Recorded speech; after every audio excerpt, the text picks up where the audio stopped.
My wedding photographer stopped shooting in the middle of my ceremony. She just lowered her camera and walked toward me. 200 guests watched her lean in and whisper 4 words in my ear. "Look at his phone." I turned. My soon-to-be husband's screen was still lit, and what was on it stopped the wedding cold. My name is Emily, and I was 28 years old standing at the altar in a dress my grandmother helped me pick out, about to marry a man I'd loved for 4 years. The photographer, Sandra, had only met me once before at the rehearsal. She had no reason to get involved, but what she saw on Tyler's phone was enough to make a complete stranger risk her career and my wedding to save me from a mistake that would have cost me everything. To understand what she saw, you have to go back 6 months, to the night my grandmother looked at Tyler across the dinner table and said 4 words that made no sense until that moment. 6 months before the wedding, my grandmother Vivienne hosted a family dinner at her home in Asheville. She was 74, sharp as broken glass, and she had never quite warmed to Tyler. That night he arrived late, blamed traffic, smiled too wide.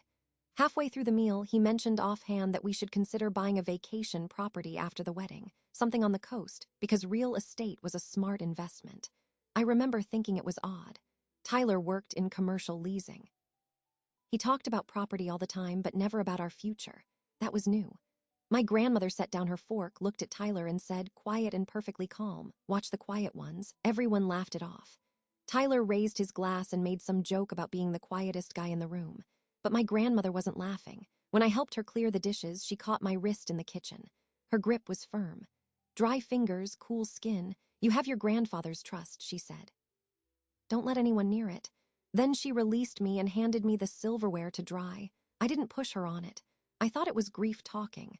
My grandfather had died 2 years earlier, and he'd left me a trust, a substantial one. The inheritance wasn't a secret. Tyler knew about it. He'd always been supportive, never asked for details, never seemed interested. That's what I told myself. The truth is, I didn't want to look too closely because I was 28 and terrified of losing the life I'd built. Tyler was steady, reliable. He remembered anniversaries. He sent flowers to my office on random Tuesdays. My mother adored him. That should have been a red flag. My mother, Cheryl, and Tyler became strangely close after we got engaged. He'd help her with errands. She'd text him recipes. At the time, I thought it was sweet. Now, I know they were building something together, a financial arrangement that depended on me never finding out what was really on his phone. It started casually. Cheryl mentioned she'd spoken to a financial planner about protecting the family's future once Tyler and I were married. She said I should add him to the trust, just as a safety measure. I said no. Tyler never brought it up himself. That was his skill. He didn't have to push because my mother was doing all the pushing for him. 2 months before the wedding, I found a document on the kitchen counter. It was a loan pre-approval letter from a credit union addressed to Tyler. The amount was $200,000 tied to an asset he didn't own, the trust. He'd listed my inheritance as collateral. I confronted him that night. He didn't panic. He didn't get defensive. He looked me in the eye and said it was a mistake, that the lender had pulled the wrong information, that he'd sorted out. He was so calm. That's what scared me most later, when I realized calm was his default setting for lying. I called my grandmother the next morning. She listened without interrupting. When I finished, she said 4 words, the same ones she'd said at the dinner table. Then she told me something she'd held back for months. She had hired a private investigator 3 weeks after our engagement party. The investigator had found things, texts, accounts, a second phone, and a name I recognized, my mother. The investigator had uncovered a plan to liquidate the trust within 6 months of the wedding by having Tyler named co-trustee. My mother would get a cut.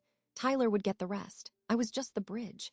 My grandmother said she hadn't told me because she needed me to see it for myself. That's when I remembered Sandra, the photographer. My grandmother had recommended her. She'd said, I want someone who pays attention. To details, I didn't call off the wedding. My grandmother didn't ask me to. Instead, we made a different arrangement. I pretended everything was fine. I watched. I waited. And on the day of the ceremony, Sandra was watching too. She was positioned near the altar when Tyler pulled out his phone during the processional music, thinking no one would notice. What she saw on that screen wasn't just a betrayal. It was proof that the quiet ones had been planning something for years. And in the seconds before she walked toward me, she took a photograph of it. Sandra's voice was so quiet I almost didn't hear her. She pressed her hand against my arm, steadying me as I turned toward Tyler. He was standing 6 feet away, holding his phone at waist height, angled down. The screen was bright. I could see a text thread, and I could see the name at the top. Cheryl. My mother. The latest message was only a few words, but they burned into my vision like a brand. She signs after the cake. The form is in my purse. Don't let her leave without it. I read it 3 times, each word landing heavier than the last. The form, the trust, my signature. They weren't waiting for the honeymoon. They were going to have me sign legal documents at the reception, surrounded by guests, too polite and too embarrassed to say no. My mother was sitting in the front row, wearing a lavender dress she'd spent $400 on, dabbing her eyes with a tissue like she was moved by the ceremony. She didn't know I'd seen it yet. Tyler didn't know. 200 guests sat frozen, waiting for the organist to start the next hymn. The officiant cleared his throat. He looked at me, then at Tyler, then back at me. I didn't move. I stood there in my grandmother's veil, holding a bouquet of white peonies that cost more than my first car, and I made a decision. Not a dramatic one, not a loud one, a quiet one. The kind my grandmother had taught me to make. I smiled at Tyler. He smiled back, relieved, probably thinking Sandra had whispered something about the dress or the lighting. He slipped the phone back into his jacket pocket, patting it once like a man who had just closed a deal. That's exactly what he'd done. I had spent 4 years with him, and I'd never seen that expression before. It was the face of someone who had already calculated the payout. I leaned toward Sandra and whispered 2 words. "Keep shooting." She nodded, stepped back, raised her camera, and kept her lens on Tyler's face. I turned to face him fully, my back to the congregation. I needed to see his eyes when it happened. I reached out and took his hand. The same hand I'd held through 2 job losses, a cancer scare with his father, and the night he'd proposed on the dock at Lake Norman. It felt different now. Cold, dry, like shaking hands with a stranger at a bank. I spoke low enough that only he and the officiant could hear. "Tyler, show me your phone," he blinked. "What, Em? We're in the middle of the ceremony." "Show me your phone, Tyler." His jaw tightened. He tried the smile again, but it didn't reach his eyes. "My phone is off. It's our wedding day." Sandra took a step closer, still shooting. I said, "Your phone was on 2 minutes ago. You were reading a text from my mother. It said I sign after the cake. So I'm asking you one more time. Show me the message." The officiant looked like he wanted to disappear into the floorboards. The organist had stopped playing. The silence in the church was so complete I could hear a child whispering in the back row, asking why the lady in the white dress wasn't saying her vows. Then my mother stood up. I saw her rise in my peripheral vision, lavender and pearls and a smile that was already curdling at the edges. "Emily, sweetheart, this isn't the time. Whatever you think you saw." I didn't look at her. I kept my eyes on Tyler. He had gone pale, a shade of white that didn't match his tan. He was opening his mouth to lie. I could see him assembling the words. A misunderstanding. A joke. A text about something else entirely. But then something shifted. He realized I wasn't asking. I knew. And the question wasn't about whether he'd done it. The question was whether he'd admit it. He didn't. Instead, he said the 5 words that ended everything. "We can talk about this later." That's when I knew, without any doubt, that my grandmother had been right. That the private investigator's report sitting in my maid of honor's clutch was a document I'd been foolish to hope I wouldn't need. That the man I was about to marry saw my life not as a partnership, but as a transaction. And that my mother, the woman who'd raised me, had helped him draft the contract. I let go of his hand. I stepped back just 1 step. Then I reached up, unpinned my grandmother's veil with steady fingers, and laid it across my bouquet. When I spoke again, I made sure the whole church could hear me. But what I said next is why you're still watching this video, because it wasn't what anyone expected. And the person who responded first wasn't Tyler, and it wasn't my mother. It was someone who'd been waiting decades for this exact moment. I faced the congregation, my voice carrying clear and steady through the silence. "This wedding is over. I'm not signing anything today or ever, and anyone who came here expecting me to is going to be disappointed." Gasps rippled through the pews. Tyler's hand dropped to his side. Before he could speak, a voice rose from the front row, not my mother's, not Tyler's. My grandmother Vivienne stood slowly, her cane pressing into the floor with a sound like a gavel coming down. She was 74, wore a navy dress she'd sewn herself, and her eyes were locked on Tyler with the coldest calm I'd ever seen. She said, "Tell them what else was on that phone, Tyler, or I will." Tyler's face collapsed. Not anger, not confusion, but the look of a man who realizes he's been standing on a trapdoor for years and just heard the latch click. He opened his mouth, but no words came. My mother, Cheryl, rushed toward the altar, her lavender dress rustling, her hands reaching for me. Emily, this is all a misunderstanding. Tyler loves you. The paperwork was just a formality. It was meant to protect you. I took a step back. Protect me from what, Mom? From you? That's when Tyler's mother, Linda, stood up. She'd been sitting in the second row, quiet, composed, wearing a champagne-colored suit.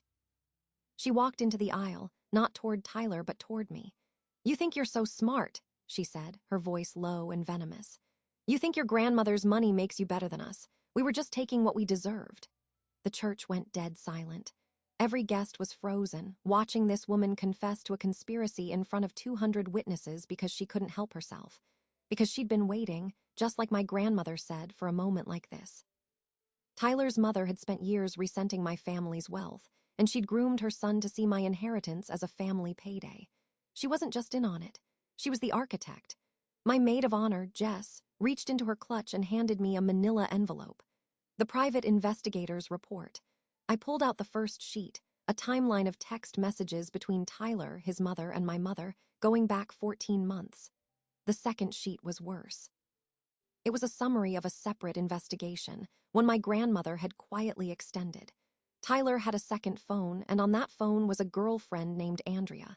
They'd been together for 3 years. He never planned to end it. The messages showed he intended to keep seeing her after the marriage, and his mother knew. She'd even met Andrea. They called her the real plan. I was the trust fund. Andrea was the future. I held up the paper so that the congregation could see, even if they couldn't read it. This man, I said, proposed to me on a dock at sunset while texting another woman about what color she'd wear to the wedding. I turned to Tyler. He hadn't moved. His mother had retreated to her pew, her mouth a thin line. My mother was crying now, but they were tears of exposure, not remorse. She'd helped build this trap because she wanted a share of a fortune my grandfather had left to me, not to her. She'd sided with her future son-in-law and his mother against her own daughter, and for what? A percentage. Sandra was still shooting, her camera clicking softly. She documented every expression, every reaction. Later, I would look at those photographs and see the exact moment the power left the room and came back to me. But at that moment, all I felt was the weight of my grandmother's hand on my arm. She'd walked up the aisle to stand beside me. She didn't say anything. She just stood there, solid and immovable, the way she'd been my entire life. The officiant finally spoke, his voice trembling. Do you need a moment? I didn't. I had all the moments I needed. I turned to face the guests, many of whom were now standing, unsure whether to leave or stay. I'm sorry you all came here for a wedding, I said. But what you're witnessing is something else. It's the day a 28-year-old woman found out her mother, her fiancé, and his family were running a long con. I'm not a bride today. I'm a free woman. Then I took my grandmother's hand, and we walked down the aisle together, past Tyler, past my mother, past 200 people who had no idea they'd just seen something that had been 30 years in the making. What I didn't know yet, as the church doors swung open and the sunlight hit my face, was that my grandmother had set the final piece of this in motion before I'd ever said yes to that proposal. And the photographer wasn't just a photographer. She was a witness my grandmother had placed in this room on purpose. Sandra had been recommended by my grandmother 6 months before the wedding. Not because she was the best photographer in Asheville, but because Vivienne had known her for 20 years. She'd shot my cousin's wedding, my aunt's anniversary party, 2 family funerals. More relevant was what Sandra did before photography. She'd spent a decade as a forensic document examiner for the state. She could read a screen from across a room. My grandmother told her, I have a bad feeling about the groom. If you see anything at all, you come to me. Sandra agreed. She didn't expect to walk up to the bride mid-ceremony. But when she saw Tyler pull out his phone during the processional, she did exactly what my grandmother had asked. The church emptied slowly that afternoon. Most guests filed out in stunned silence, not sure what they had just witnessed. A few came up to me, whispered support, hugged me briefly. Tyler tried to follow me down the aisle, but my grandmother turned and raised her cane horizontally, blocking his path. She didn't shout. She said, low and final, You'll be hearing from our attorney, Mr. Dalton. Then she took my arm, and we walked through the double doors into the afternoon sun. My mother Cheryl stood on the steps, her face a ruin of mascara and rage, but she didn't approach. She couldn't. The entire congregation had heard her voice in that text. There was nothing left to say. That evening, I sat in my grandmother's kitchen with a cup of tea I didn't drink. Sandra arrived an hour later with her camera and a laptop. She'd already backed up every image from the ceremony onto 2 separate drives. On her screen, she pulled up the photograph she'd taken right before she walked toward me. Tyler's phone, fully visible, the text thread with my mother open, the words, "She signs after the cake," legible even at that distance. It was undeniable. Sandra handed me a printed copy without saying a word. Then she pulled up another image, one she'd captured during the rehearsal the night before. Tyler, standing near the altar, phone in hand, typing furiously while the coordinator explained the processional. The timestamp read 9:42 p.m. The message visible in that frame was from his mother, Linda. "Cheryl's got the docs. She's bringing them tomorrow." Sandra had been watching for months, and she had the receipts. The legal process moved faster than I expected. I filed for an annulment the following Monday, citing fraud and misrepresentation. The trust my grandfather had left me was irrevocable, tied to a spendthrift clause that prevented any co-trustee from accessing principal without my express consent. Tyler had never been added, never could be without my signature before a notary. My grandmother had seen to that years ago. The $200,000 pre-approval letter Tyler had obtained was based on a forged asset statement, which our attorney forwarded to the credit union's fraud department. They rescinded the offer and flagged his account. He now faces potential criminal charges for financial fraud, and his mother, Linda, is listed as a co-conspirator for providing the falsified documents. My own mother, Cheryl, was not charged criminally, but she was disinherited from my grandmother's will and removed as a beneficiary from the family trust. She moved to Florida 6 months later. We have not spoken since. I don't know if we ever will. The twist I never saw coming arrived in an email 3 weeks after the aborted wedding. It was from Andrea, the woman on the second phone. She'd found my contact information through a mutual friend who'd seen Sandra's photos online. Andrea had been dating Tyler for 3 years, genuinely believing she was his only partner. He told her he worked late, traveled for business, couldn't introduce her to his family yet. She'd never met his mother. She had no idea I existed until she saw a news story about a ruined wedding. She wrote, "I'm so sorry, I didn't know. If you're willing, I'd like to talk." We met for coffee. She was 26, a nurse, kind and devastated. We talked for 4 hours. By the end, we weren't enemies. We were 2 women who'd been played by the same man and chose to believe each other instead of blaming one another. That friendship, unexpected as it was, became one of the most healing parts of the whole ordeal. Tyler tried to reach me exactly once after that. He left a voicemail, his voice shaky, saying he'd made a mistake, that his mother had pressured him, that he still loved me. I saved the message, not out of sentiment but as evidence. Then I blocked his number forever. The last I heard, Andrea had done the same. He's now living in a studio apartment in Greensboro, working a temp job in a warehouse. His mother, Linda, was terminated from her position at a regional bank after an internal audit discovered she'd accessed confidential trust documents without authorization. The quiet ones, it turned out, weren't as clever as they thought. As for me, I kept the wedding dress, not in a closet or a box. I cut it up and used the fabric to make a quilt that now hangs in my grandmother's guest room.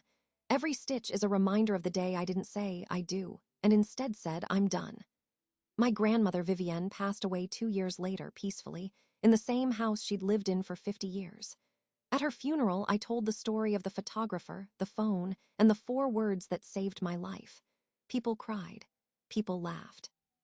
And at the end, I held up a photograph Sandra had taken as we left the church. My grandmother's hand in mine, her cane tapping the concrete, the sun on our faces, and not a single person standing behind us. That image still hangs above my desk. It is not a picture of a failed wedding. It is a portrait of an escape. Sometimes I think about how close I came to signing my life away with a piece of cake in my hand and 100 people watching. And I wonder how many other people are out there, standing in front of an altar of their own, with someone holding a form they haven't read, a secret they haven't found, a smile they haven't learned to see through. My grandmother used to say that the truth doesn't knock. It appears in the corner of a screen, in the hesitation of a hand, in the silence of a room full of people who know more than you do. She was right. That day, the truth came in 4 words whispered by a woman I barely knew. And because I listened, I got to walk out of that church with my life still belonging to me. I didn't just lose a wedding. I lost a version of my future that was never really mine. But I gained something else. the certainty that I can trust my own instincts, and the knowledge that the people who love you don't always wear your blood. Now I want to ask you, have you ever had a moment where a warning came from someone you never expected, and you had to decide in a split second whether to trust them? Tell me in the comments. I read every single one. If this story meant something to you, share it with someone who might need to hear it. And if you're not subscribed yet, hit that button and join me for the next one. Check the description for more stories like this.